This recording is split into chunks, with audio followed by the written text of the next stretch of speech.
of resonating structure. Factors affecting stability of resonating structure.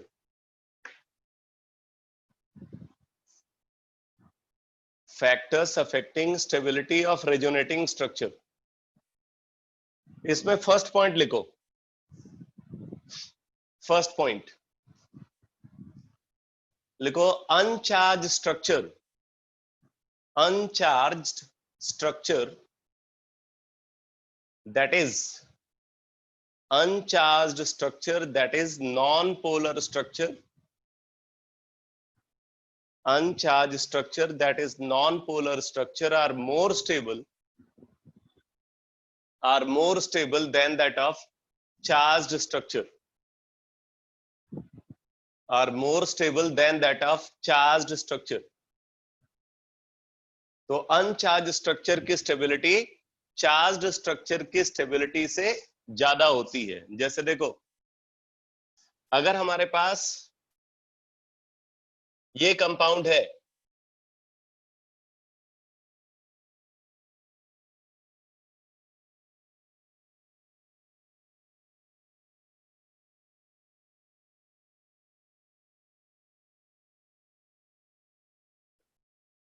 SO2Cl2 को हमने consider किया. एक रेजोनेटिंग स्ट्रक्चर इसका ये है. इसका हम दूसरा रेजोनेटिंग स्ट्रक्चर इस तरीके से ड्रॉ कर सकते हैं.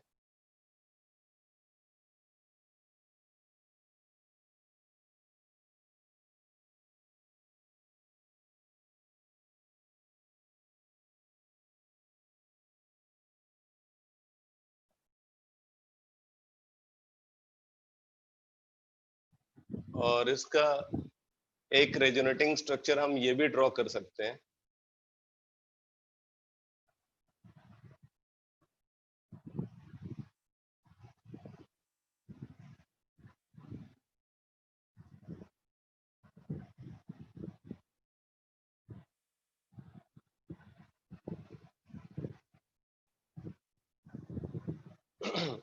ये तीन स्ट्रक्चर हैं. इसमें जो फर्स्ट स्ट्रक्चर है, फर्स्ट स्ट्रक्चर में किसी भी एटम पे कोई फॉर्मल चार्ज नहीं है. सेकेंड स्ट्रक्चर में इस क्लोरीन पे पॉजिटिव फॉर्मल चार्ज और इस ऑक्सीजन पे नेगेटिव फॉर्मल चार्ज है. और थर्ड स्ट्रक्चर में दोनों ऑक्सीजन पे नेगेटिव फॉर्मल चार्ज और दोनों क्लोरीन पे पॉजिटिव फॉर्मल चार्ज है. तो इस तरीके से अगर आप देखो तो ये अनचार्ज स्ट्रक्चर है, ये चार्ज स्ट्रक्चर है, बट चार्ज दो ही एटम पे है. और ये भी चार्ज स्ट्रक्चर है, बट चार्ज यहाँ पे चारों एटम पे है. ठीक है. तो इस तरीके से अगर आप देखो तो सबसे ज्यादा चार्ज थर्ड में और फर्स्ट अनचार्ज है. तो इसलिए ऑर्डर ऑफ स्टेबिलिटी इनकी, ऑर्डर ऑफ स्टेबिलिटी अगर आप कंसीडर करोगे यहाँ पे तो फर्स्ट की सबसे ज्यादा होगी, देन सेकेंड, देन थर्ड. ये इनकी ऑर्डर ऑफ स्टेबिलिटी होनी चाहिए.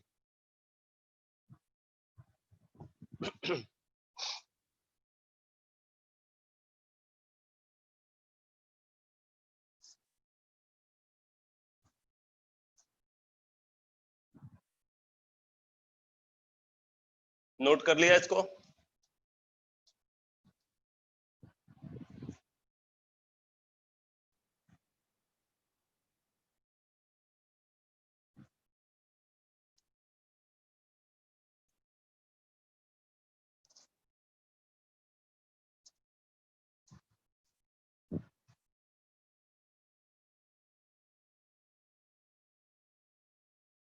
सेकंड पॉइंट लिखो. सेकंड पॉइंट लिखो, resonating structure, resonating structure having greater number of covalent bond. Resonating structure having greater number of covalent bond are more stable. Resonating structure having greater number of covalent bond are more stable in compared to the resonating structure,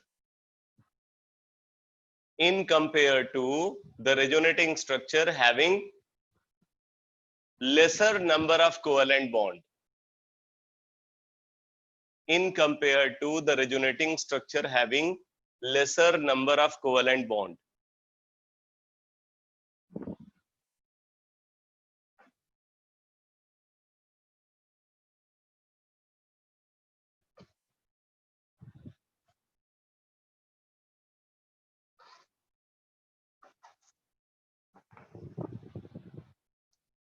तो अब जैसे देखो,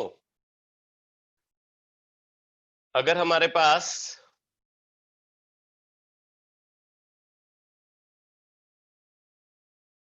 ये structure है,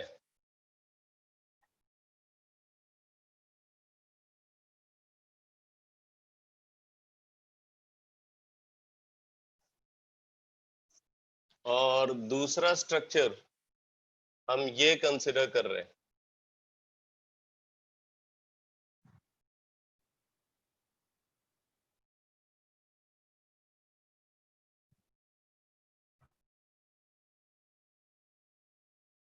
ये दो structure हैं।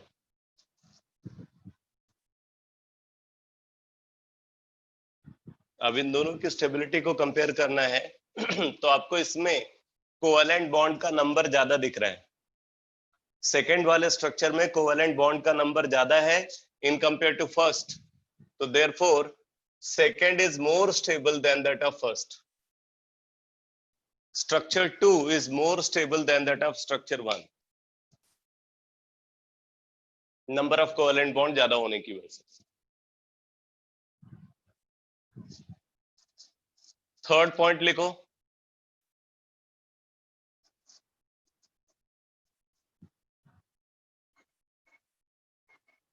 Third point,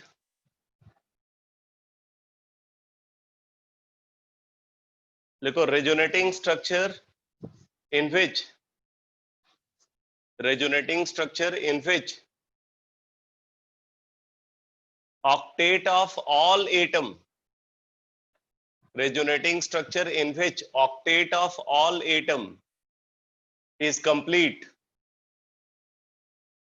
resonating structure in which octet of all atom is complete, are more stable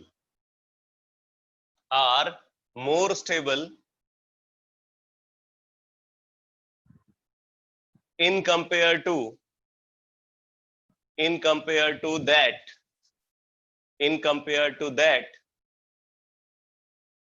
where octet of some atom is incomplete, where octet of some atom is incomplete, where octet of some atom is incomplete। तो अब जैसे आप ये जो दो example यहाँ पे दो स्ट्रक्चर बने हुए हैं, अगर आप इसमें देखो, ये पहला वाला जो स्ट्रक्चर है इसमें कार्बन का ऑक्टेट इनकम्प्लीट है, कार्बन के सराउंडिंग में 6 इलेक्ट्रॉन है, जबकि दूसरे वाले स्ट्रक्चर में देखो कार्बन के सराउंडिंग में 8 इलेक्ट्रॉन है, इनफैक्ट ऑक्सीजन के सराउंडिंग में भी 8 इलेक्ट्रॉन है। तो यहाँ पे सबका ऑक्टेट कंप्लीट है सेकंड में, और फर्स्ट में कार्बन का ऑक्टेट इनकम्प्लीट है। तो इस बेसिस पे भी हम बोल सकते हैं कि structure 2 is more stable then that of structure 1। Second structure की स्टेबिलिटी फर्स्ट स्ट्रक्चर की स्टेबिलिटी से ज्यादा होगी, ये हम यहाँ पे बता सकते हैं। ठीक है, तो इसी के बेसिस पे कंक्लूड किया जा सकता है। अब देखो इसमें इंपॉर्टेंट ये है कि ये जो 3 पॉइंट मैंने आपको बताए रेजोनेटिंग स्ट्रक्चर की स्टेबिलिटी को डिसाइड करने के लिए, इन 3 पॉइंट को हम इसी ऑर्डर में अप्लाई करते हैं।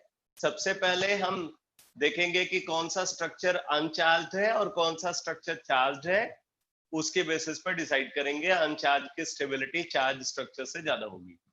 फिर उसके बाद हम देखेंगे कि किसमें नंबर ऑफ कोवेलेंट बॉन्ड ज्यादा है और किसमें नंबर ऑफ कोवेलेंट बॉन्ड कम है। जहां पे नंबर ऑफ कोवेलेंट बॉन्ड ज्यादा है उसकी स्टेबिलिटी ज्यादा होगी। तब उसके बाद हम ये तीसरे वाले केस पे आएंगे, अगर मान लो दूसरा वाला केस भी डिसाइडिंग नहीं है, फिर हम तीसरे वाले केस पे आएंगे, और तीसरे वाले केस में हमें ये देखना है कि कहाँ पे सारे एटम का ऑक्टेट कंप्लीट है और कहाँ पे कुछ एटम का ऑक्टेट इनकम्प्लीट है, जिसमें सारे एटम का ऑक्टेट कंप्लीट है उसकी स्टेबिलिटी ज्यादा होगी। तो ये 3 पॉइंट्स को हम हमेशा इसी ऑर्डर में फॉलो करेंगे। पहले फर्स्ट को अप्लाई करेंगे, फर्स्ट अगर फेल करेगा तो फिर सेकंड को अप्लाई करेंगे, और सेकंड अगर फेल करेगा तो थर्ड को अप्लाई करेंगे। ठीक है, सीधे थर्ड को नहीं अप्लाई करेंगे या सीधे सेकंड को नहीं अप्लाई करेंगे। ये इंश्योर करने के बाद कि फर्स्ट अगर एप्लीकेबल नहीं है तो सेकंड को, और सेकंड अगर एप्लीकेबल नहीं है तो थर्ड को अप्लाई करेंगे। ठीक है, अब आप लिखो फोर्थ पॉइंट। फोर्थ पॉइंट लिखो रेजोनेटिंग स्ट्रक्चर इन which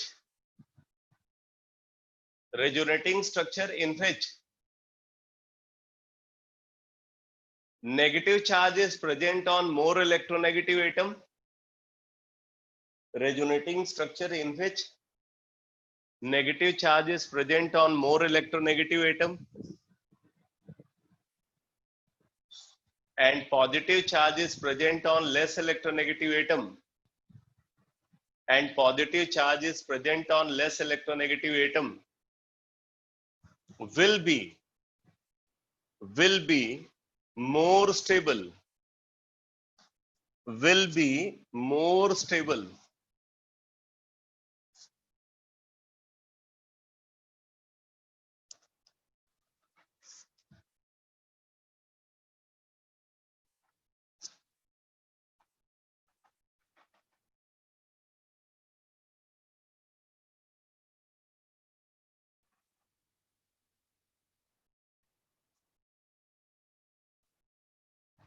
अब जैसे ये कंपाउंड है तो इसका एक रेजोनेटिंग स्ट्रक्चर हम इस तरीके से फॉर्म कर सकते हैं।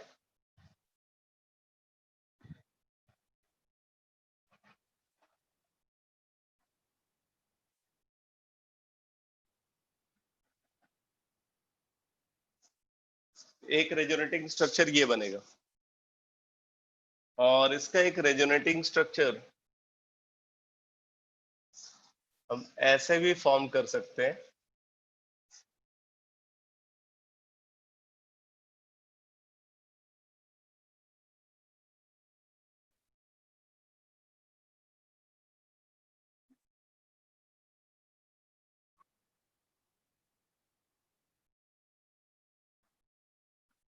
टोटल ये 3 स्ट्रक्चर हैं, और अब अगर हमें इनकी ऑर्डर ऑफ स्टेबिलिटी को निकालना है तो सबसे पहले तो ये अनचार्ज स्ट्रक्चर है, बाकी दोनों चार्ज स्ट्रक्चर हैं। तो अनचार्ज structure is always more stable then that of charge structure, तो उसके बेसिस पे सेकंड सबसे ज्यादा स्टेबल होगा। अब हमें कंपेयर करना है फर्स्ट और थर्ड को। तो फर्स्ट में positive charge more electronegative atom पे और negative charge less electronegative atom पे है, जबकि थर्ड में negative charge more electronegative atom पे और positive charge less electronegative atom पे। तो नेगेटिव चार्ज हमेशा मोर इलेक्ट्रोनेगेटिव एटम पे और positive charge less electronegative atom पे होना चाहिए स्टेबिलिटी के लिए। तो सेकंड, उसके बाद थर्ड, और सबसे कम स्टेबल फर्स्ट। ये इनकी ऑर्डर ऑफ स्टेबिलिटी होगी।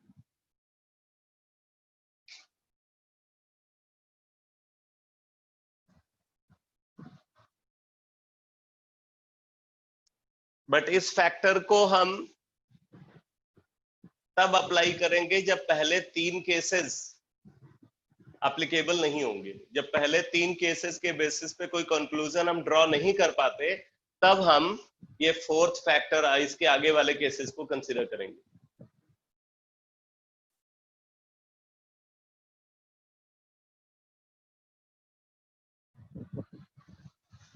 Next point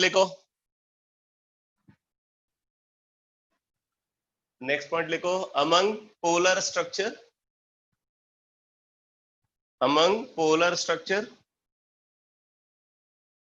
greater the charge separation,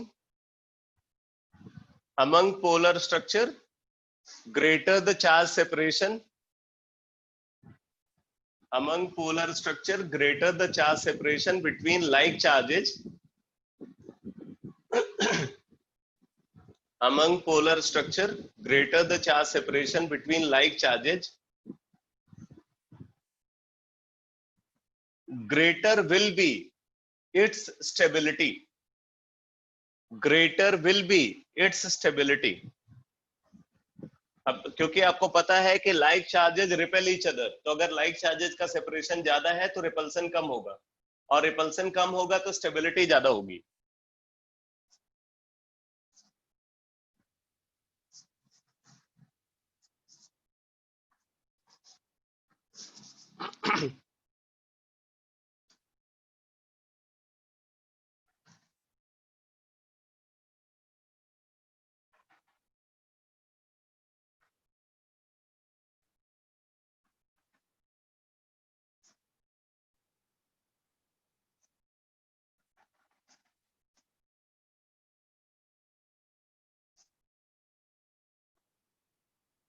जैसे मान लो ये स्ट्रक्चर है और इसका दूसरा रेजोनेटिंग स्ट्रक्चर ऐसा होगा.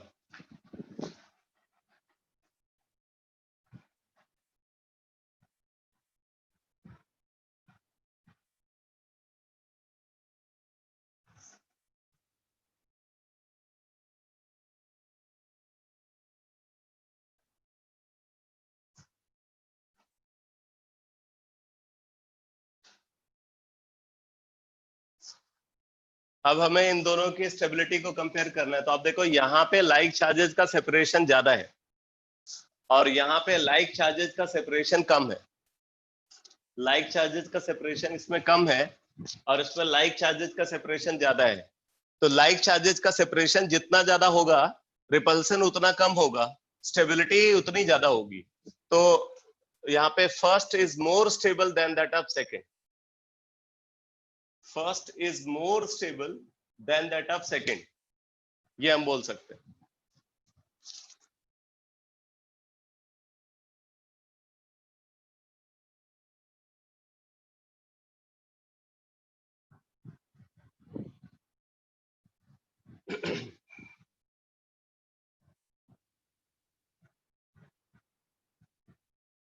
नेक्स्ट पॉइंट लिखो.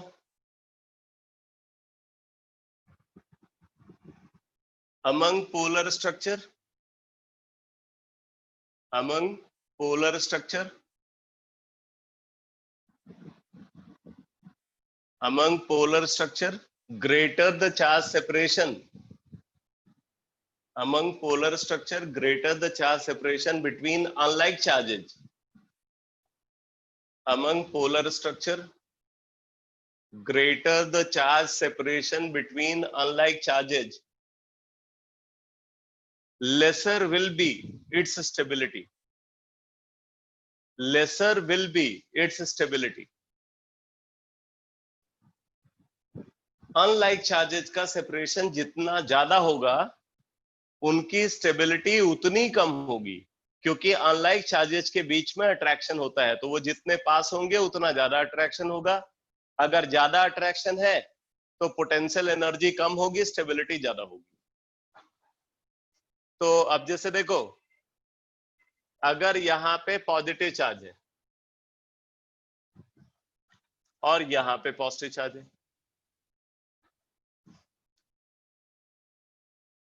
ठीक है, तो अब आप देखो इसमें अनलाइक चार्जेस का सेपरेशन ज्यादा है, यहाँ पे अनलाइक चार्जेस का सेपरेशन ज्यादा है और यहाँ पे अनलाइक चार्जेस का सेपरेशन कम है.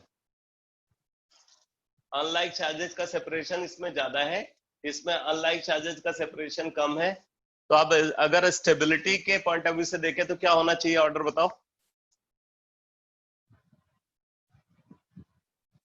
ऑर्डर ऑफ स्टेबिलिटी क्या होनी चाहिए?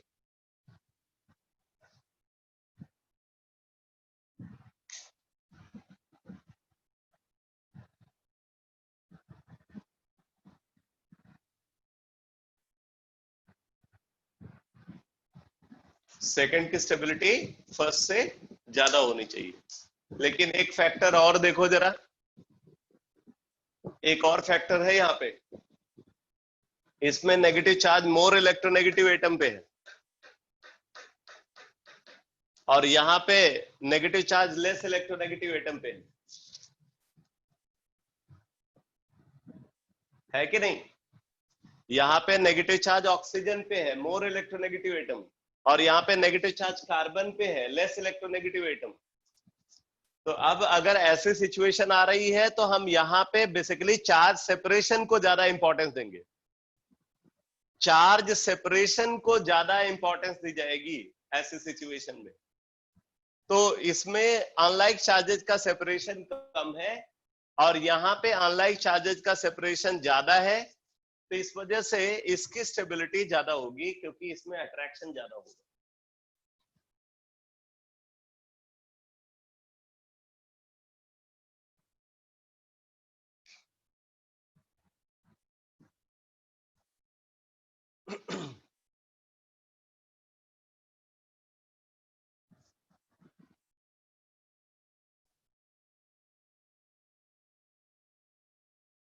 नेक्स्ट पॉइंट लिखो,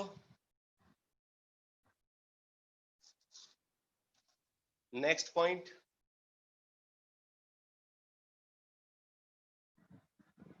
लिखो, रेजोनेटिंग स्ट्रक्चर हैविंग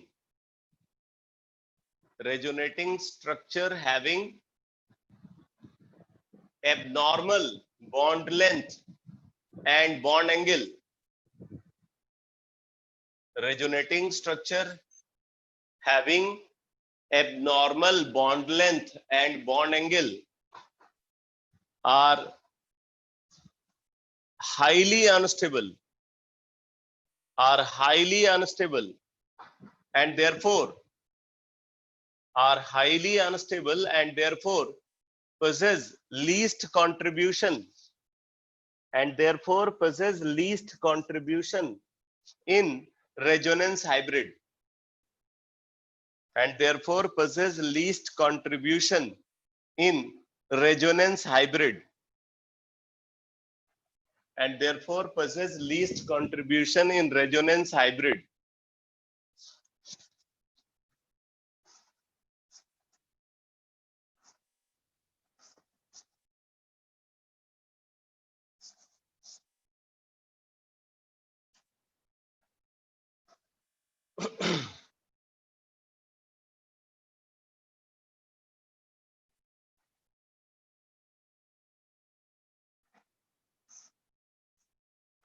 अब जैसे देखो बेटा, अगर हम इसको कंसिडर करते हैं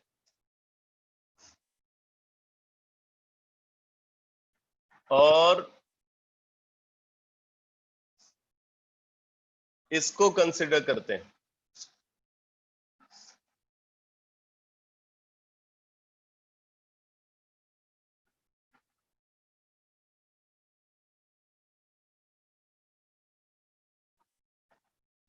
अब आप देखो ये वाला स्ट्रक्चर इससे कैसे बना है।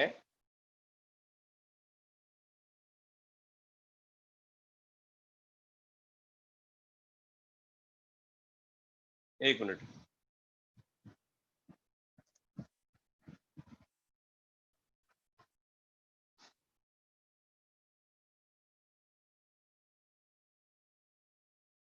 नहीं नहीं नहीं नहीं, नहीं।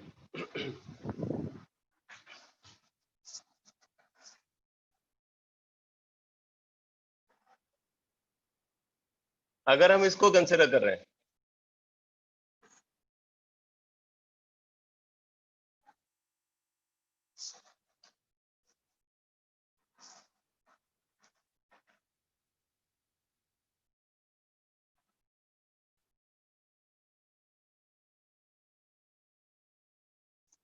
ये दो स्ट्रक्चर है। अब देखो दूसरा वाला स्ट्रक्चर पहले वाले से कैसे बना है, दूसरा वाला स्ट्रक्चर पहले वाले से कुछ इस तरीके से बना है। यहाँ पे ये बॉन्ड को होमोलिटिकली हमने ब्रेक कर दिया, होमोलिटिकली ब्रेक कर दिया तो क्या हो गया भाई, होमोलिटिकली ब्रेक करने पे यहाँ पे फ्री रेडिकल बन गया, यहाँ पे फ्री रेडिकल बन गया, यहाँ पे फ्री रेडिकल बन गया और यहाँ पे फ्री रेडिकल बन गया। इन चारों कार्बन पे फ्री रेडिकल का फॉर्मेशन हो गया। अब देखो क्या है, ये वाला फ्री रेडिकल इस फ्री रेडिकल के साथ कपलिंग के थ्रू यहाँ पे एक पाई बॉन्ड बना लेता है, मतलब ये पाई बॉन्ड बन जाएगा। और देखो यहाँ पे फ्री रेडिकल और यहाँ पे फ्री रेडिकल है, तो इनके बीच में भी कपलिंग के थ्रू एक सिग्मा बॉन्ड का फॉर्मेशन हो जाता है। तो ये बेसिकली बेंजीन के दो रेजोनेटिंग स्ट्रक्चर हैं, इसको हम बोलते हैं केकुले फॉर्म, केकुले फॉर्म, और इस स्ट्रक्चर को हम बोलते हैं दीवार फॉर्म।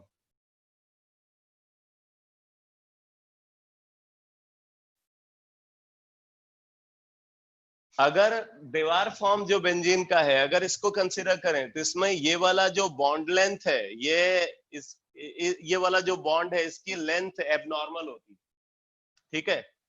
इस बॉन्ड की जो लेंथ है वो क्या है, एबनॉर्मल बॉन्ड लेंथ है।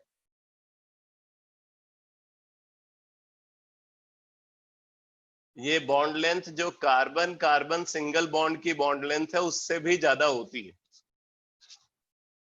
कार्बन कार्बन सिंगल बॉन्ड की बॉन्ड लेंथ से ये वाली बॉन्ड लेंथ ज्यादा होती है।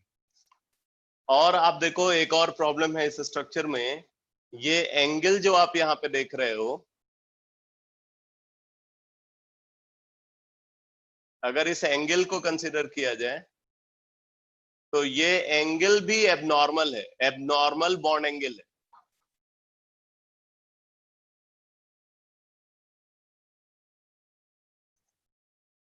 अब एबनॉर्मल बॉन्ड एंगल कैसे है, आप इस बात को समझो। इस कार्बन का हाइब्रिडाइजेशन अगर आप निकालोगे तो इसका हाइब्रिडाइजेशन sp3 है। ये वाला कार्बन sp3 हाइब्रिडाइज्ड है, तो इसका मतलब यहाँ पे जो एंगल होना चाहिए वो टेट्राहेड्रल एंगल होना चाहिए 109 डिग्री 28 मिनट्स, ये बॉन्ड एंगल होना चाहिए। बट यहाँ पे जो एंगल ऑब्जर्व होता है वो 60 डिग्री होता है, यहाँ पे 60 डिग्री का बॉन्ड एंगल ऑब्जर्व होता है। होना चाहिए 109 डिग्री 28 मिनट, ऑब्जर्व कितना होता है 60 डिग्री। इस वजह से ये बॉन्ड एंगल जो आप देख रहे हो, ये बॉन्ड एंगल क्या है, एबनॉर्मल, और ये बॉन्ड लेंथ क्या है, एबनॉर्मल। इसलिए क्या होगा, जो दीवार फॉर्म होगा वो हाईली अनस्टेबल होगा। तो ये वाला जो फॉर्म है ये हाईली अनस्टेबल है।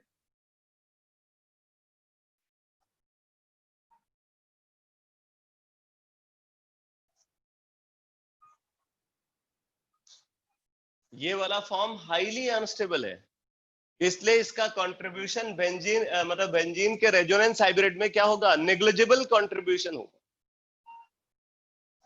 तो अगर आप बेंजीन का रेजोनेंस हाइब्रिड को ड्रॉ करो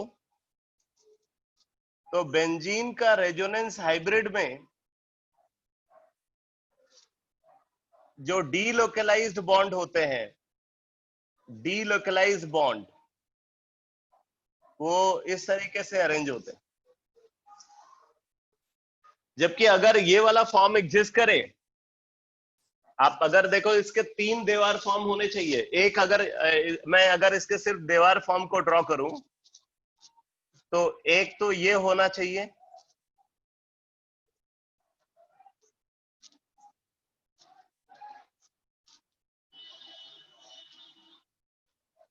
एक ये होना चाहिए,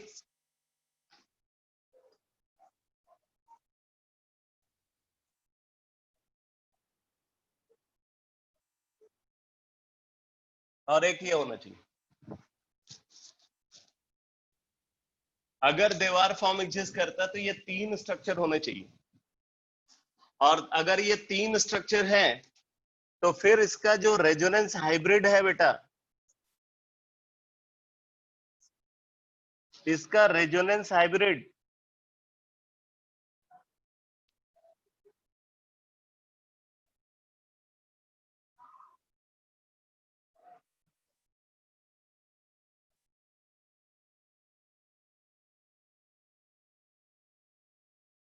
वो ऐसा रेजोनेंस हाइब्रिड होना चाहिए। क्योंकि यहां भी आप देख रहे हो कि ये सिंगल बॉन्ड है, तो यहाँ पे पार्शियल बॉन्ड कैरेक्टर होगा, यहाँ भी पार्शियल बॉन्ड कैरेक्टर होगा, यहाँ भी पार्शियल बॉन्ड कैरेक्टर होगा, और बाकी ये पाई बॉन्ड जो है ये इस तरीके से डीलोकलाइज हो रहे हैं। बट बेंजीन के रेजोनेंस हाइब्रिड में ऐसा क्लाउड नहीं मिलता। बेंजीन के रेजोनेंस हाइब्रिड में जो पाई इलेक्ट्रॉन क्लाउड होता है वो ऐसा होता है। तो इससे ये प्रूफ होता है कि जो देवार फॉर्म है वो बहुत ही अनस्टेबल है और उसका कंट्रीब्यूशन बेंजीन के रेजोनेंस हाइब्रिड में नहीं के बराबर है। जो रेजोनेटिंग स्ट्रक्चर जितना ज्यादा स्टेबल होगा वो रेजोनेंस हाइब्रिड में उतना ज्यादा कंट्रीब्यूट करेगा। ठीक है, किसी भी रेजोनेटिंग स्ट्रक्चर का कंट्रीब्यूशन रेजोनेंस हाइब्रिड में उसकी स्टेबिलिटी पे डिपेंड करता है। जो स्ट्रक्चर जितना ज्यादा स्टेबल होगा उसका कंट्रीब्यूशन भी रेजोनेंस हाइब्रिड में उतना ज्यादा होगा। ये बात समझ में आ गई बेटा? ये समझ में आया?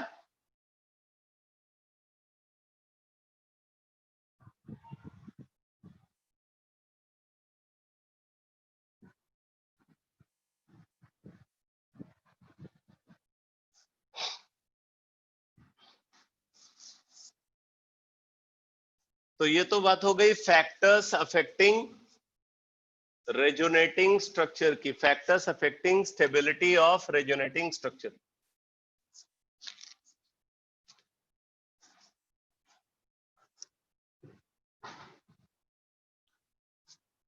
अब मैं कुछ क्वेश्चन सॉल्व करा रहा हूं इस कॉन्सेप्ट पे बेस्ड।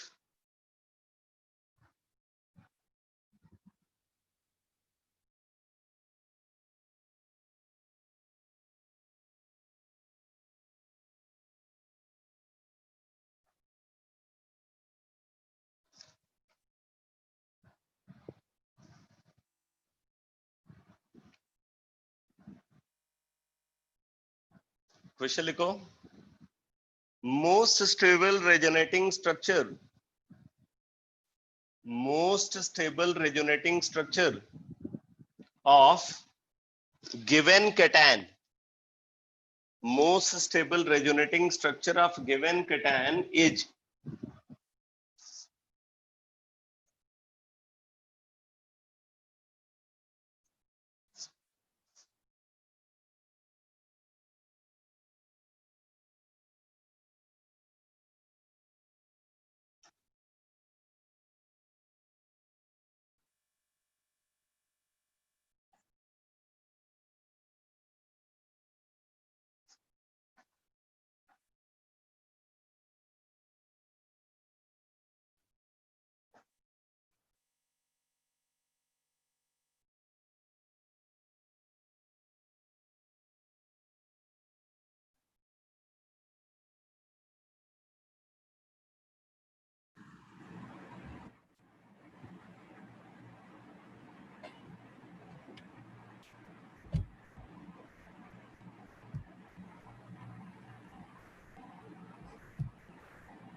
बताओ क्या होगा?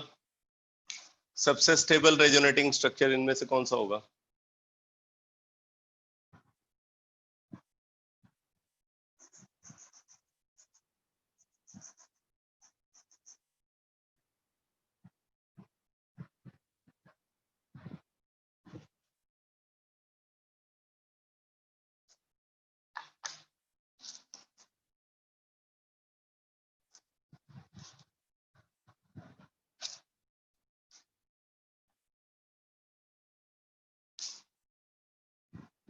बी होना चाहिए।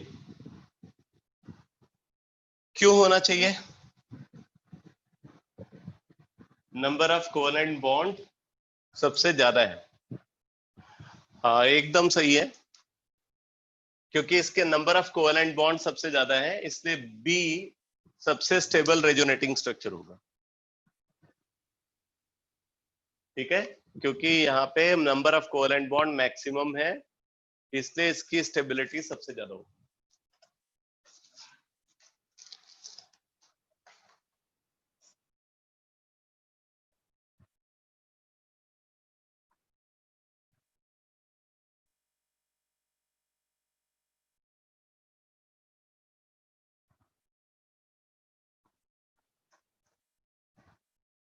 एक और क्वेश्चन लिखो, which are the following is not a valid resonating structure.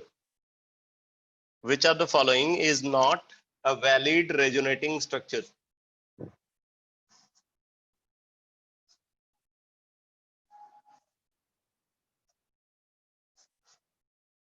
Which of the following is not a valid resonating structure?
कौन सा स्ट्रक्चर वैलिड नहीं है?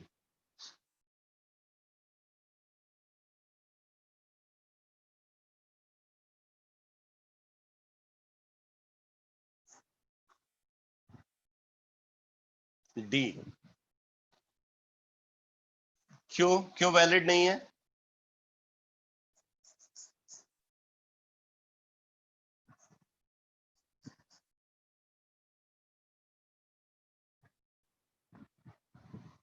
एक्सपेंडेड ऑक्टेट ऑफ ऑक्सीजन, सही है।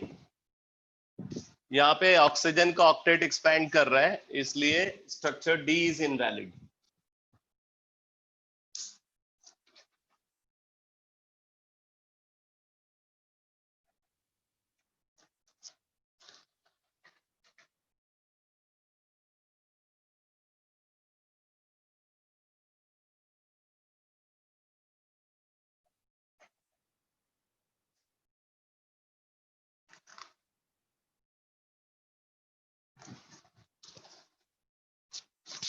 लिखो, most stable resonating structure of most stable resonating structure of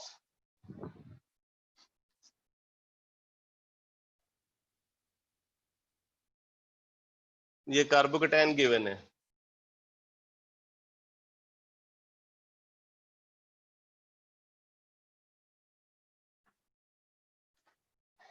this carbocation is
बताओ सबसे ज्यादा स्टेबल रेजोनेटिंग स्ट्रक्चर इनमें से कौन सा होगा?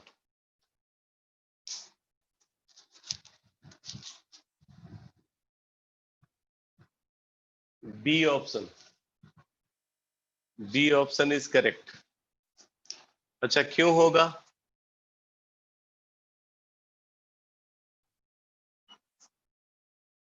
क्यों होगा बताओ? नंबर ऑफ कोवेलेंट बॉन्ड ज्यादा है, सही है। इसमें नंबर ऑफ कोवेलेंट बॉन्ड ज्यादा है, और ये भी बोल सकते हो कि इसमें सबका ऑक्टेट कंप्लीट है। इसमें इस कार्बन का ऑक्टेट इनकम्प्लीट है, इसमें भी ये कार्बन का ऑक्टेट इनकम्प्लीट है, और इसमें भी ये कार्बन का ऑक्टेट इनकम्प्लीट है। तो B option is correct.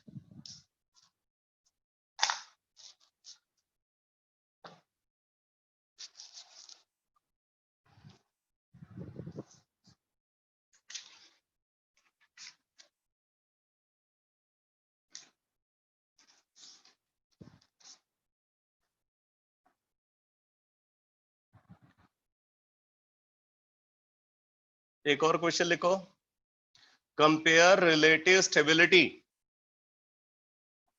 Compare relative stability of following resonating structure, compare relative stability of following resonating structure.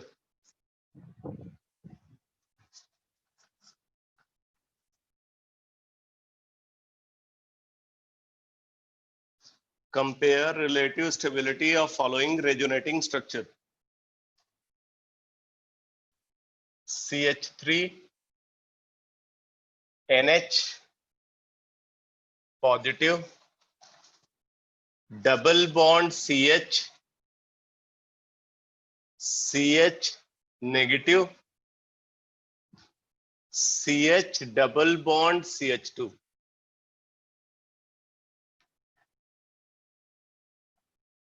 CH3, NH, CH double bond CH, CH double bond CH2.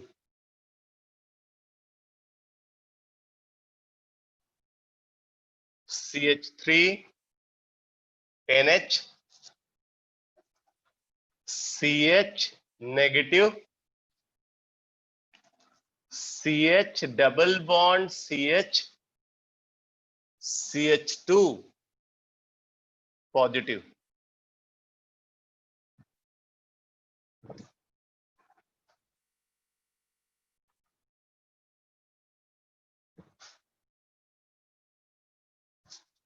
ये तीन structure हैं, आपको इनकी order of stability बतानी।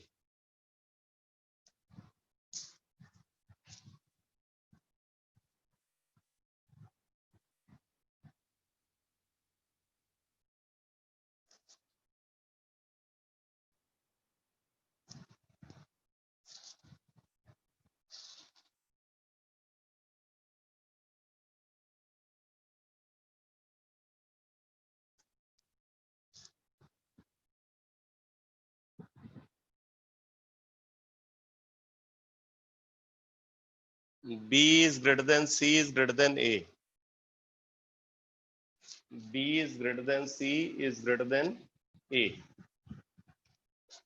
देखो ये तो एकदम सही है कि B सबसे ज्यादा स्टेबल है बिकॉज ये अनचार्ज्ड है।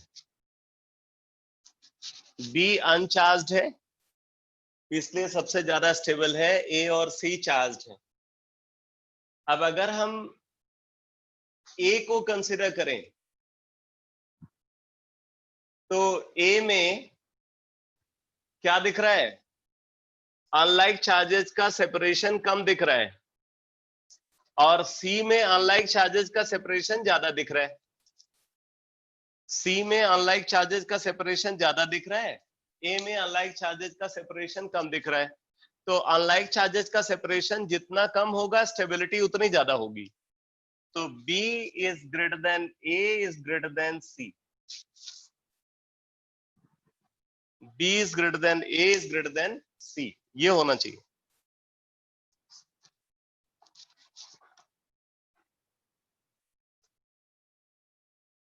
एक क्वेश्चन और लिखो, compare relative stability of following resonating structure. Compare relative stability of following resonating structure.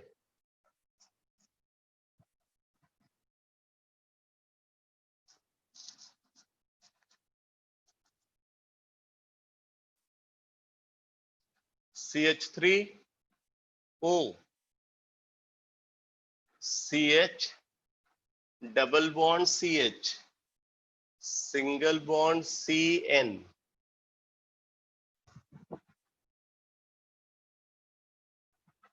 CH3O, CH double bond CH, single bond C, double bond N, negative.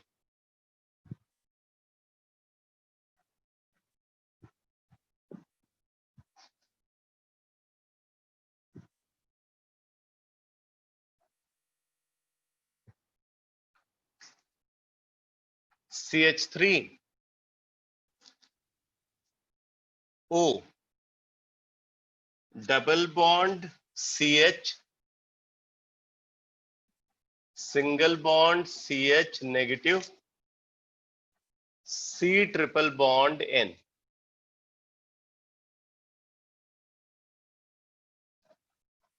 और given है CH3O positive, double bond CH, single bond CH, double bond C, double bond N negative. Order of stability बतानी।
A is greater than B is greater than C is greater than D।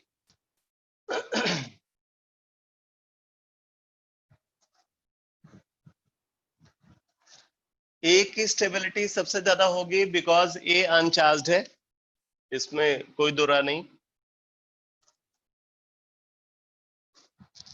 अगर हम B को consider करें तो B में एक चीज की कमी है। अगर ये अनचार्ज था तो ऑब्वियसली इस पे नेट चार्ज 0 होना चाहिए, यहाँ पे पॉजिटिव चार्ज होना चाहिए, मिसप्रिंट है, यहाँ पे पॉजिटिव चार्ज होना चाहिए।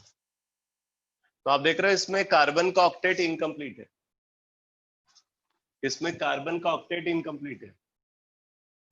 अगर आप इसको देखो तो इसमें सबका ऑक्टेट कंप्लीट है, कार्बन का भी कंप्लीट है और ऑक्सीजन का भी कंप्लीट है।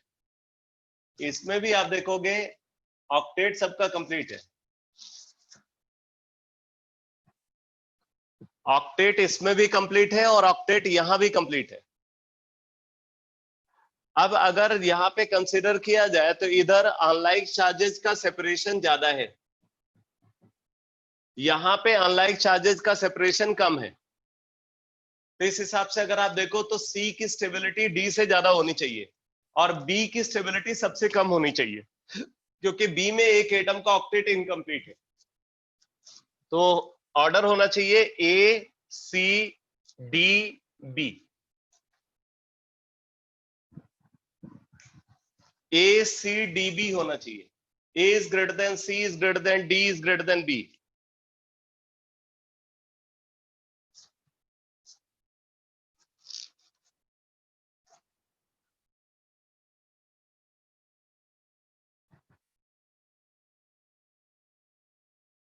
एक केस और लिखो last.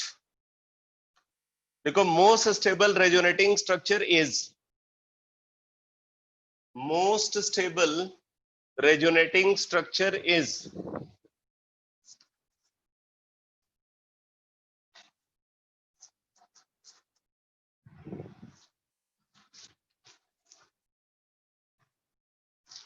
First option CH3O CH double bond CH, CH double bond CH, CH2 positive. Second option CH3O CH double bond CH, CH positive, CH double bond CH2. Third option CH3O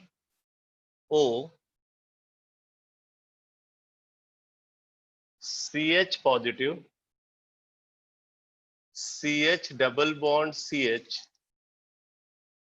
CH double bond CH2.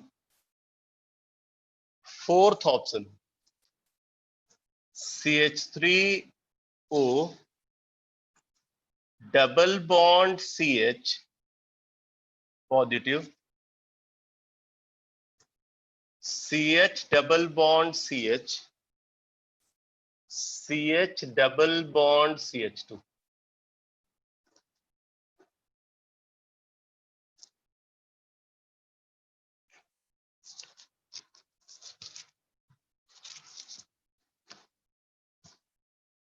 इनके आप order of stability भी बता देना.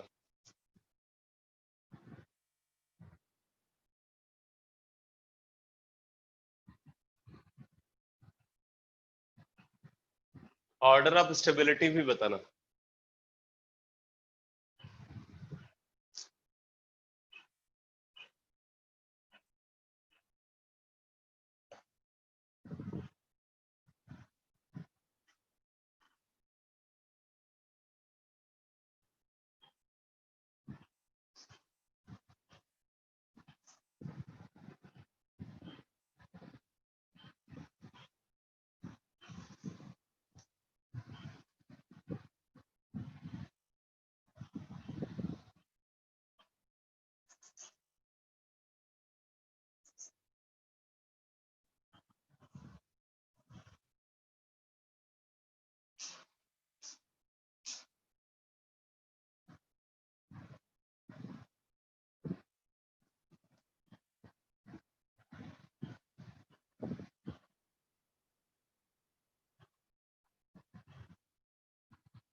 बोलो भाई.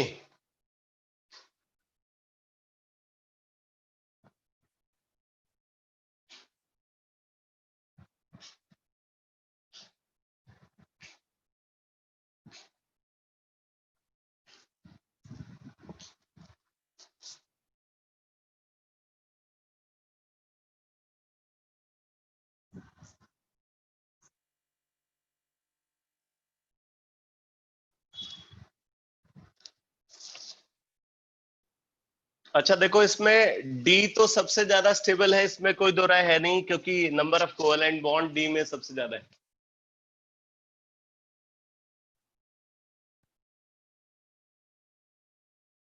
D C A B, D C A B, ये कैसे बोल रहे हैं भाई आकाश?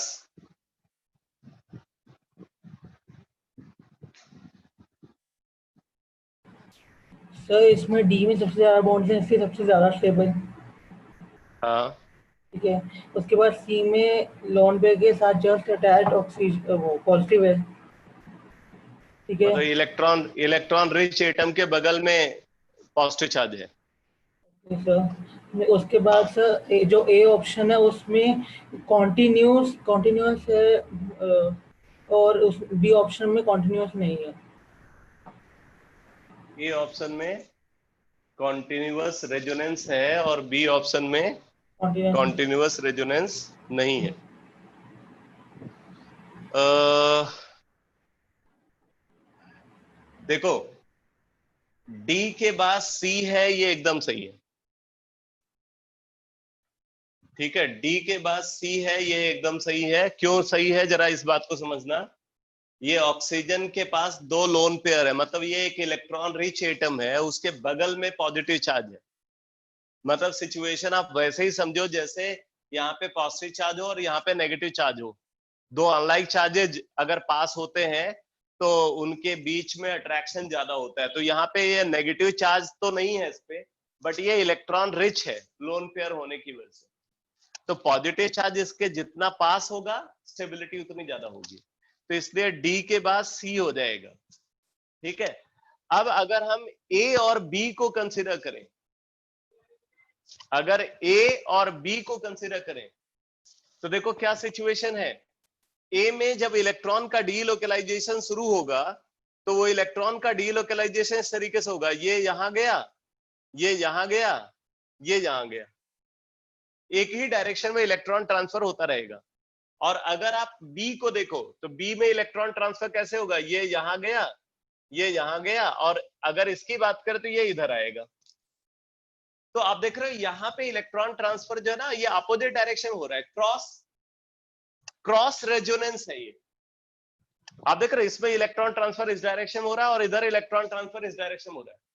तो क्या ऑब्जर्व हो रहा है यहाँ पे, क्रॉस रेजोनेंस ऑब्जर्व हो रहा है, जबकि यहां पे रेजोनेंस की डायरेक्शन सेम है थ्रू आउट। इसमें रेजोनेंस की डायरेक्शन सेम है थ्रू आउट, और इसमें क्या है, क्रॉस रेजोनेंस है। तो क्रॉस रेजोनेंस जहां पे होता है ना, वहां पे रेजोनेंस लेस इफेक्टिव हो जाता है। अगर वहां रेजोनेंस में इलेक्ट्रॉन ट्रांसफर अगर अपोजिट डायरेक्शन हो रहा है, तो उसको क्रॉस रेजोनेंस बोलेंगे। और क्रॉस रेजोनेंस जो है, ये उतनी स्टेबिलिटी प्रोवाइड नहीं करता जितना कि नॉर्मल रेजोनेंस प्रोवाइड करता है। ठीक है। तो इसलिए बी की स्टेबिलिटी जो है वो ए से कम होगी। तो डी सी ए बी ये सही आंसर है। डी सी ए बी, यहां पे आप लिख लेना, यहां पे क्या ऑब्जर्व हो रहा है, यहां पे ऑब्जर्व हो रहा है क्रॉस रेजोनेंस, और यहां पे क्या ऑब्जर्व हो रहा है, नॉर्मल रेजोनेंस। ठीक है, इसलिए ये ऑर्डर ऑफ स्टेबिलिटी ऑब्जर्व हो रही है।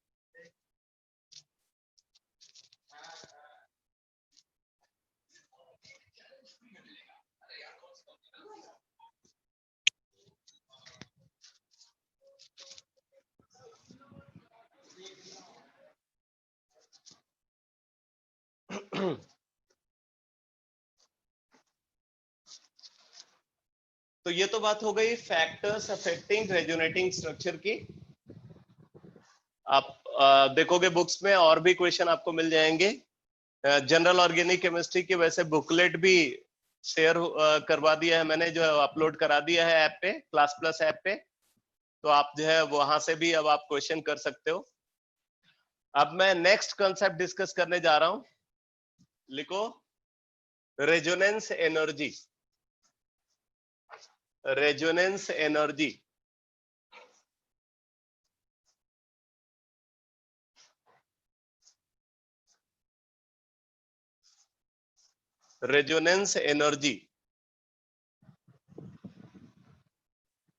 डेफिनेशन लिखो द एनर्जी डिफरेंस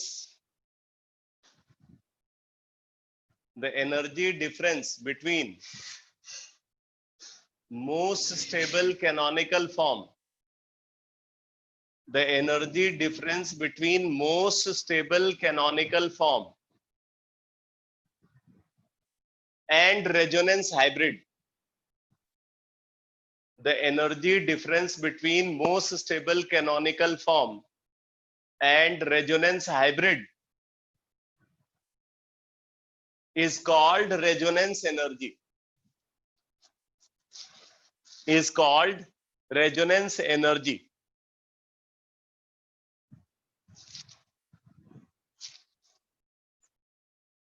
तो resonance energy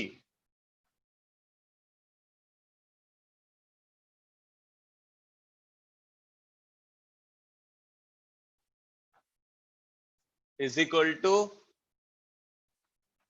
energy of resonance hybrid minus energy of most stable canonical form.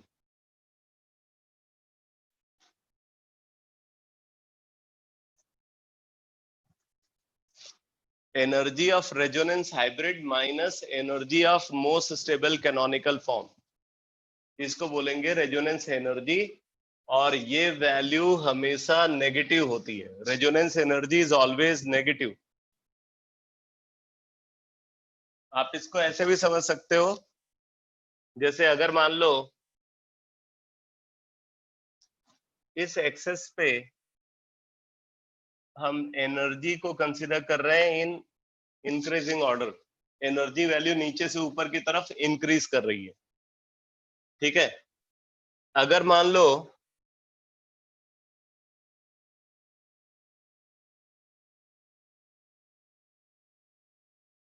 ये 3 कैनोनिकल फॉर्म का एनर्जी लेवल है, ये हो गया E1, E2, E3, canonical form 1,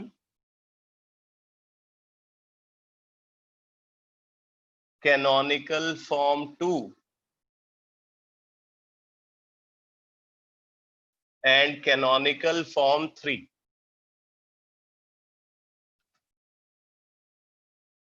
अगर ये इन तीनों का पोटेंशियल एनर्जी लेवल या एनर्जी लेवल आप बोल सकते हो, और अगर ये है energy of resonance hybrid,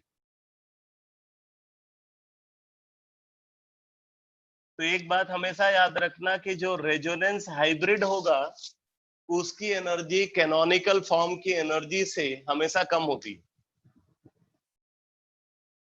resonance hybrid की एनर्जी कैनोनिकल फॉर्म की एनर्जी से हमेशा कम होती है. तो इन तीनों कैनोनिकल फॉर्म में सबसे कम पोटेंशियल एनर्जी कैनोनिकल फॉर्म 1 की है. इसका मतलब ये मोस्ट स्टेबल रेजोनेटिंग स्ट्रक्चर है. ये है मोस्ट स्टेबल रेजोनेटिंग स्ट्रक्चर.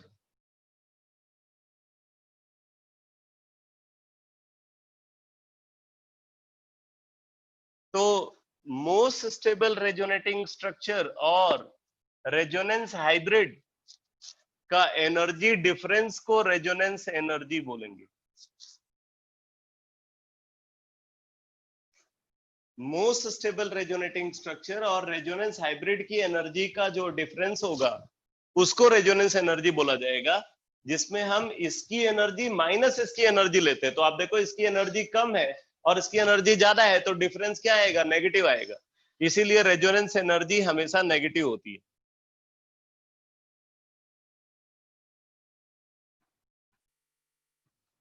तो एक डिफिनीशन रेजोनेंस एनर्जी की हम इस तरीके से भी देते हैं आप नोट कर लो, इसकी एक डेफिनेशन लिख लो और रेजोनेंस एनर्जी की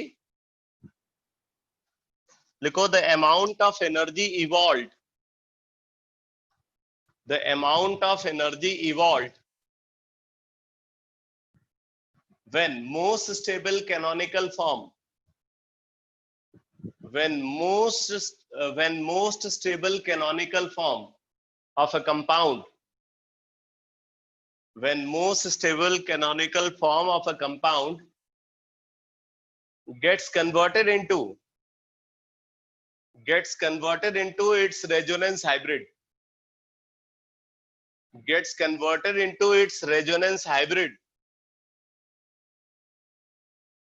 is called resonance energy, is called resonance energy.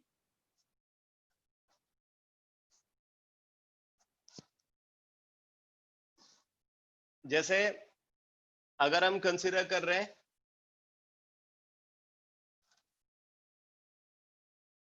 इस कंपाउंड को,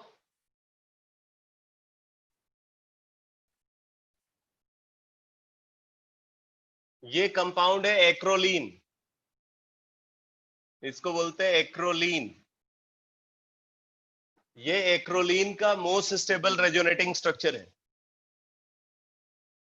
और ये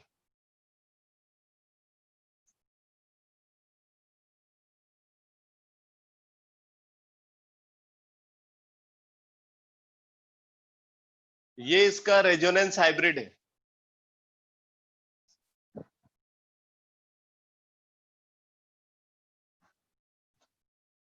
ये एक्रोलीन का मोस्ट स्टेबल रेजोनेटिंग स्ट्रक्चर है और ये इसका रेजोनेंस हाइब्रिड है।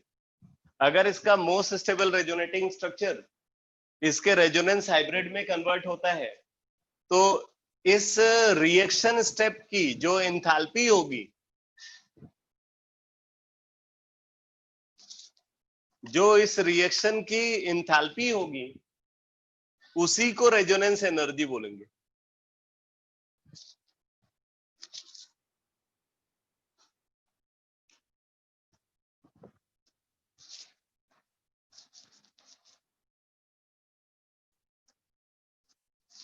तो एक्रोलीन का जो एक्चुअल स्ट्रक्चर है वो ये है, ये एक्रोलीन का एक्चुअल स्ट्रक्चर है जो नेचर में ऑब्जर्व होता है, और ये उसका थ्योरेटिकल स्ट्रक्चर है, रेजोनेटिंग स्ट्रक्चर। कैसा resonating structure? Most stable resonating structure. तो अब अगर हम यहाँ पे कंसीडर करें तो जो रेजोनेंस एनर्जी होगी इसको हम ये भी लिख सकते हैं, this is equal to delta H F of product minus delta H F of reactant. अगर एंथैल्पी ऑफ फॉर्मेशन को यूज करते हुए किसी रिएक्शन की एंथैल्पी निकालनी है तो summation of enthalpy of formation of product minus summation of enthalpy of formation of reactant लिखते हैं। तो delta H F of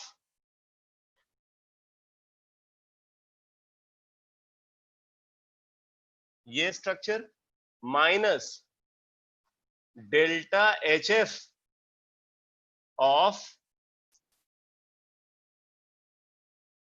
this structure, या आप इसको बोल सकते हो ये एक्चुअल स्ट्रक्चर है, इसका मतलब ये एक्सपेरिमेंटल वैल्यू होगी, तो आप इसको ये भी लिख सकते हो delta H F experimental minus delta H F, ये थ्योरेटिकल स्ट्रक्चर है तो minus delta H F theoretical, ये भी लिखते हैं।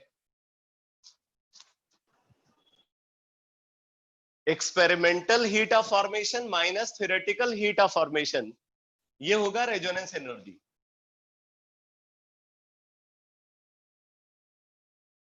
या हम इसको हीट ऑफ कंबशन के टर्म्स में भी लिख सकते हैं। अगर हीट ऑफ कंबशन के टर्म्स में लिखें तो क्या लिखते हैं? Enthalpy of combustion of reactant minus enthalpy of combustion of product. तो आप इसको ये भी लिख सकते हो, this is equal to heat of combustion theoretical minus heat of combustion experimental.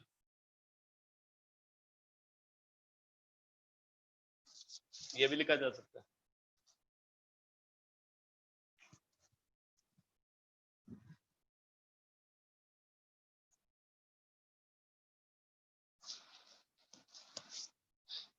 तो रेजोनेंस एनर्जी डिटर्मिनेशन पे भी बेस्ड क्वेश्चन पूछा जाता है। ये थर्मोडायनेमिक्स में भी इस पे बेस्ड क्वेश्चन जो है आपने देखा है। अब मैं नेक्स्ट कॉन्सेप्ट डिस्कस कर रहा हूं, लिखो mesomeric effect. Mesomeric effect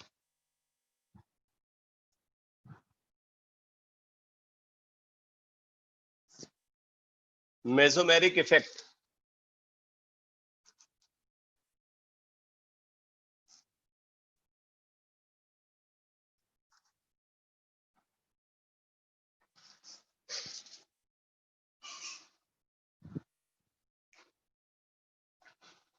definition लिखो मेसोमेरिक इफेक्ट की। लिखो transmission of polarity developed. Transmission of polarity developed. Transmission of polarity developed due to delocalization of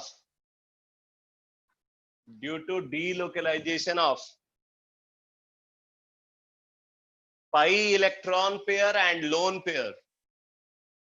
Transmission of polarity developed due to delocalization of pi electron pair and lone pair. Pi electron pair and lone pair is termed as mesomeric effect.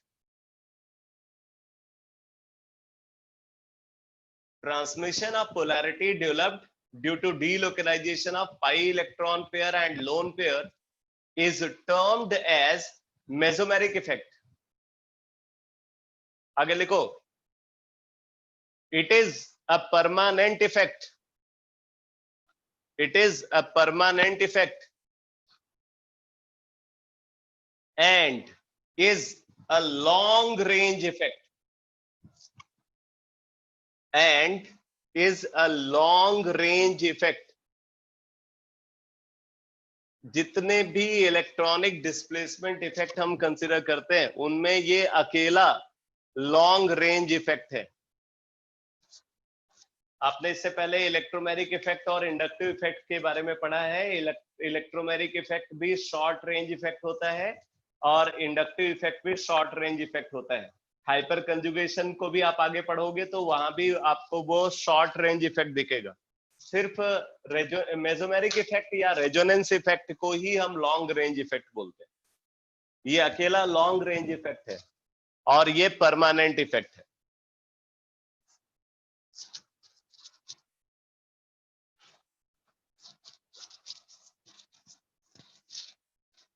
अब आप लिखो classification of mesomeric effect. Classification of mesomeric effect. Classification of mesomeric effect. लिखो, it is further classified into two categories. It is further classified into two categories. It is further classified into two categories. Number one,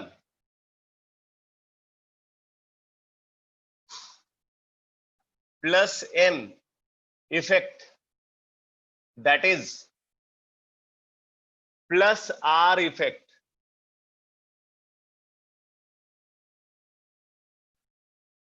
Positive mesomeric effect और positive resonance effect. आपने इससे पहले भी plus और minus करके classification देखा है, plus E minus ई, plus आई minus आई।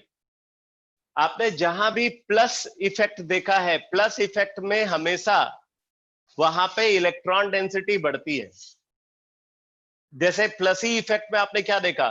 Plus E effect में आपने देखा कि अगर अटैकिंग रिएजेंट का अटैक एक एटम पे इलेक्ट्रॉन डेंसिटी को इंक्रीज करके ऑब्जर्व होता है, अगर एक एटम पे इलेक्ट्रॉन डेंसिटी इंक्रीज होती है और फिर वहां पे अटैकिंग रिएजेंट अटैक करता है तो वो plus E effect. Plus I effect का मतलब कि एक ऐसा ग्रुप जो कार्बन के सराउंडिंग में सिग्मा इलेक्ट्रॉन डेंसिटी बढ़ाता है। तो उसी तरीके से प्लस एम इफेक्ट को अगर हम कंसीडर करें तो प्लस एम इफेक्ट क्या होगा, बोल रहा है कि एक ऐसा एटम या ग्रुप जो कार्बन के सराउंडिंग में पाई इलेक्ट्रॉन डेंसिटी को इंक्रीज करता है। ठीक है, पाई इलेक्ट्रॉन डेंसिटी को इंक्रीज करने वाला जो ग्रुप है वो प्लस एम इफेक्ट ग्रुप या प्लस आर इफेक्ट ग्रुप बोला जाएगा। लिख लो, any atom or group, any atom or group which increases pi electron density, any atom or group which increases pi electron density in surrounding of carbon atom, any atom or group which increases pi electron density in surrounding of carbon atom, in surrounding of carbon atom is called plus M effect group or plus R effect group. Plus M effect group or plus R effect group.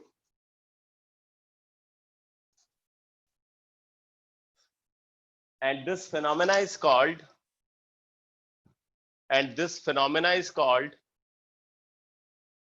plus M effect, that is plus R effect. तो अब जैसे देखो,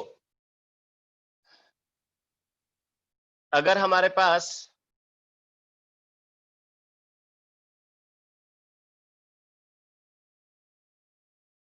ऐसा structural feature है जिसमें carbon carbon double bond है या carbon carbon multiple bond है और उसके एडजेसेंट में एक एटम है,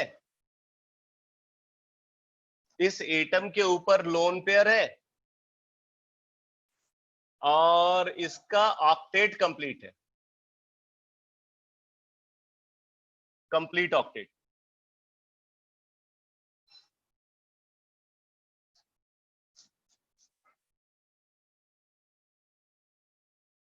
जेड का जो ऑक्टेट है वो क्या होना चाहिए, कंप्लीट होना चाहिए, कंप्लीट ऑक्टेट होना चाहिए और उसके बाद कम से कम एक लोन पेयर होना चाहिए।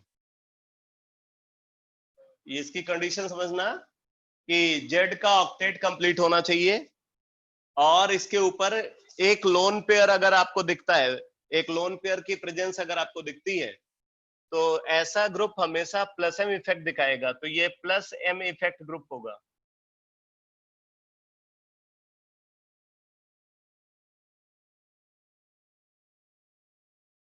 अब देखो ये ग्रुप क्या करेगा, ये ग्रुप अपना लोन पेयर को इस तरीके से ट्रांसफर करेगा तो उससे ये पाई इलेक्ट्रॉन पेयर इस कार्बन पे ट्रांसफर होगा। तो आप देख रहे हो कि इस लोन पेयर के ट्रांसफर की वजह से यहाँ पे जो कार्बन और दोनों कार्बन के बीच में पाई इलेक्ट्रॉन डेंसिटी इंक्रीज कर जाती है। जेड का जो लोन पेयर है, जेड का लोन पेयर को इस डायरेक्शन में ट्रांसफर होने की वजह से यहाँ पे पाई इलेक्ट्रॉन डेंसिटी इंक्रीज कर जाती है, इसीलिए हम इसको प्लस एम इफेक्ट ग्रुप बोलते हैं।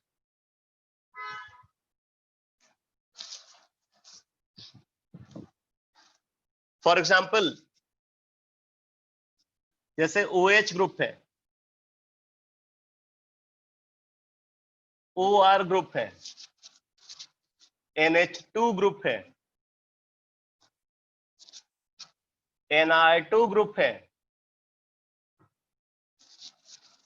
OCOR,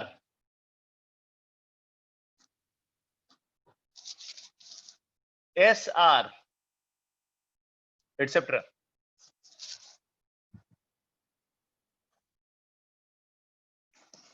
ये सब प्लस एम इफेक्ट दिखाएंगे। आप यहाँ पे देख सकते हो फर्स्ट एटम का ऑक्टेट कंप्लीट है सब में और फर्स्ट एटम के पास लोन पेयर है। आपको कंडीशन को केयरफुली देखना है, फर्स्ट एटम का ऑक्टेट कंप्लीट होना चाहिए और फर्स्ट एटम के पास लोन पेयर होना चाहिए। अगर ये कंडीशन फुलफिल हो रही है तो वो प्लस एम इफेक्ट दिखाएगा और ये इलेक्ट्रॉन डेंसिटी, पाई इलेक्ट्रॉन डेंसिटी इंक्रीज करने वाला ग्रुप होता है। इसी तरीके से अगर फर्स्ट एटम जो है, अगर फर्स्ट एटम के ऊपर नेगेटिव चार्ज है, अगर ग्रुप का जो फर्स्ट एटम है उसके ऊपर नेगेटिव चार्ज अगर आपको दिखा, तो ये हमेशा प्लस एम इफेक्ट दिखाएगा। नेगेटिव चार्ज, अब ये समझ लो कि इलेक्ट्रॉन डेफिशिएंसी के साथ तो नेगेटिव चार्ज आ ही नहीं सकता।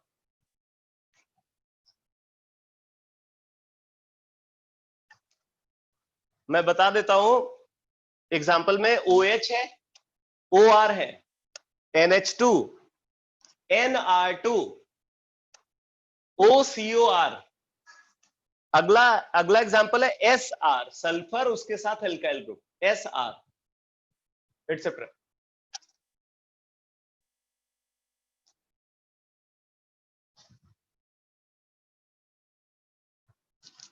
तो मैं बोल रहा हूं कि अगर कार्बन कार्बन डबल बॉन्ड से एक ग्रुप अटैच है जिसके फर्स्ट एटम पे नेगेटिव चार्ज है,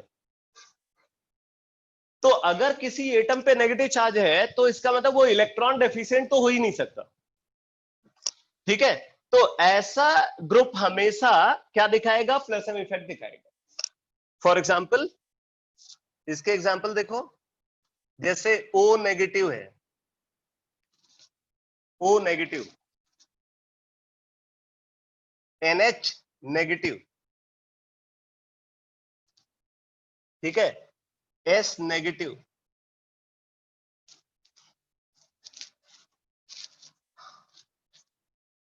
जैसे ये है कार्बन आयन, ये सब हमेशा प्लस एम दिखाएंगे। ऐसे ग्रुप हमेशा प्लस एम इफेक्ट दिखाते हैं।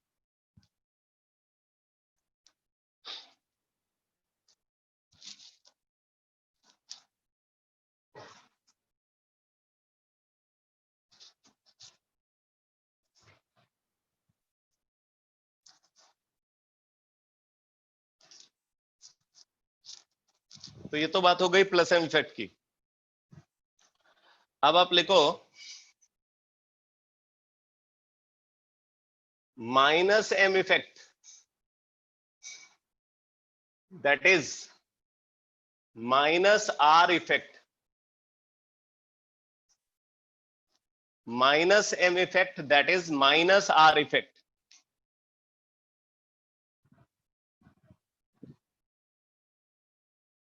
इसका डिटेल लिखो।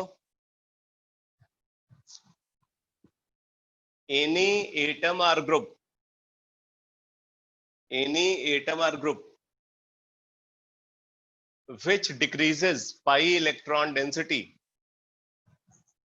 any atom or group which decreases pi electron density, which decreases pi electron density in surrounding of carbon atom, in surrounding of carbon atom, is called minus M effect group. Sir repeat करना। हाँ लिख लो, any atom or group which decreases pi electron density, any atom or group which decreases pi electron density in surrounding of carbon atom, in surrounding of carbon atom, is called minus M effect group. And this phenomena is called minus M effect. And this phenomena is called minus M effect. तो अब जैसे देखो, अगर carbon carbon double bond है और इससे एक group attach है, मान लो ये ग्रुप अटैच है, अब इस ग्रुप में मतलब ये ए डबल बॉन्ड भी, ये पूरा एक ग्रुप है। अब इसमें ये जो बी एटम है, बी एटम के लिए कंडीशन है, पहली कंडीशन है कि ये हाईली इलेक्ट्रोनेगेटिव होना चाहिए, it must be highly electronegative, B atom must be highly electronegative. Number 2, it must attach through multiple covalent bond,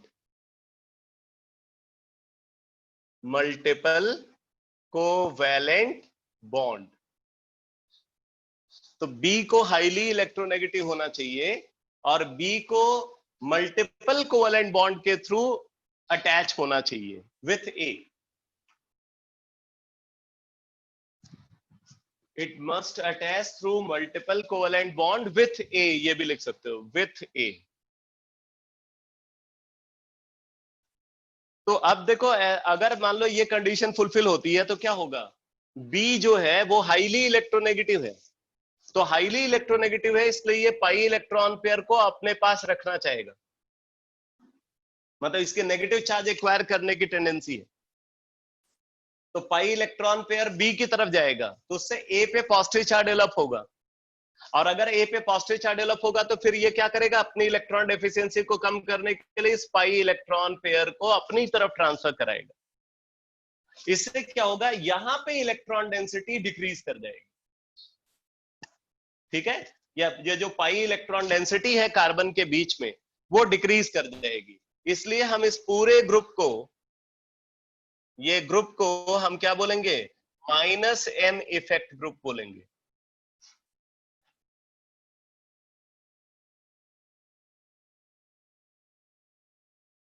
तो ये -m इफेक्ट ग्रुप बोला जाएगा।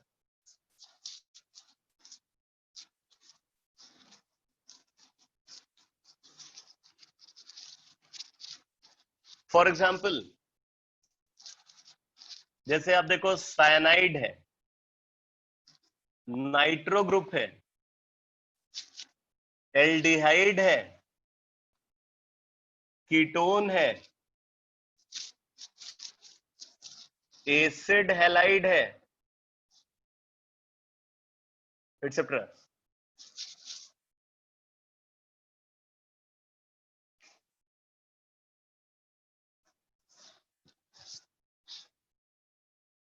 इसी तरीके से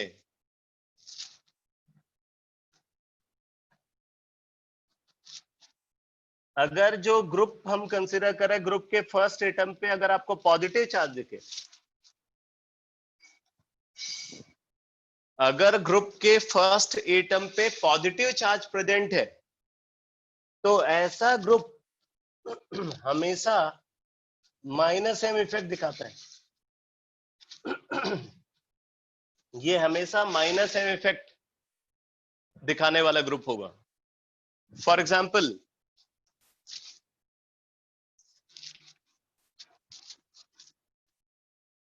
NH3 positive, Sr2 positive, carbocation etcetera.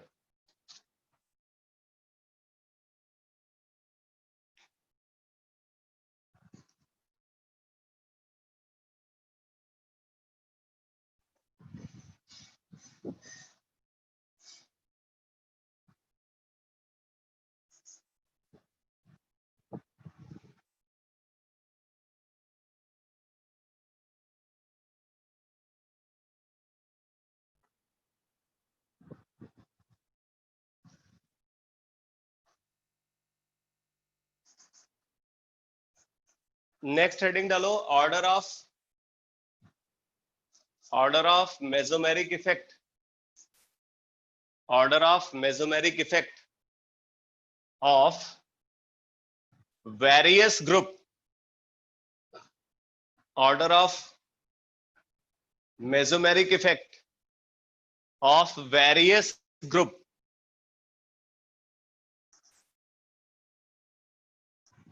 order of mesomeric effect of various group।